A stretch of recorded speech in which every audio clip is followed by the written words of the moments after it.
मैंने मेन आपके सामने पॉइंट्स बनाए हैं। 2005 में पहला डिफेंस पैक्ट हुआ था इंडिया का, जिसके बाद क्वाड बनी थी 2 साल के बाद। 2012 में एशिया पिवट पॉलिसी बनाई थी ओबामा ने। 2015 में इसी डिफेंस पैक्ट को, जो 2005 में बना था, इसको दोबारा से रिन्यू किया था और इंडिया उसमें बुलवक था, बहुत इंपॉर्टेंट कंट्री थी इंडो पैसिफिक रीजन में फॉर अमेरिका।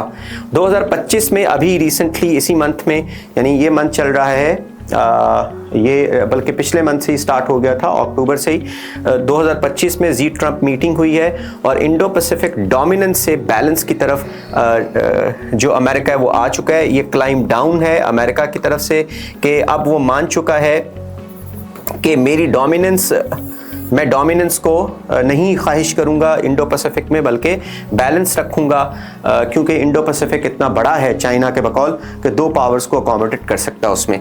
और फिर 2025 में जो रिन्यूड डिफेंस पैक्ट है उसकी 7वीं स्टीम ख़त्म हो जाती है, इंडिया की प्रोमिनेंस ख़त्म हो जाती है। अच्छा, क्या जो पर्पसेस हैं वो भी मैंने आपको बता दिए। एक पर्पस तो इस क्लाइंब डाउन की ये है कि अमेरिका को मालूम हो गया है कि चाइना टेक्नोलॉजिकली ऊपर है और साउथ चाइना सी में और ताइवान स्ट्रेट के अंदर चाइना के साथ मुकाबला वो इस तरीके से नहीं कर सकता कि डोमिनेट करे। इंडिया पाकिस्तान के खिलाफ खड़ा नहीं हो सका, तो चाइना तो बहुत बड़ी पावर है। तो बहुत सारी रीजंस हैं जिसकी वजह से। और ट्रंप ओबामा और बाइडेन से बिल्कुल डिफरेंट है। ओबामा ये समझते थे कि कंटेनमेंट ऑफ चाइना होना चाहिए, जबकि ट्रंप रियलिस्टिकली ये समझते हैं कि मेगा होना चाहिए, मेक अमेरिका ग्रेट अगेन। इसका मतलब ये है कि America is no more great, it has to be made great again.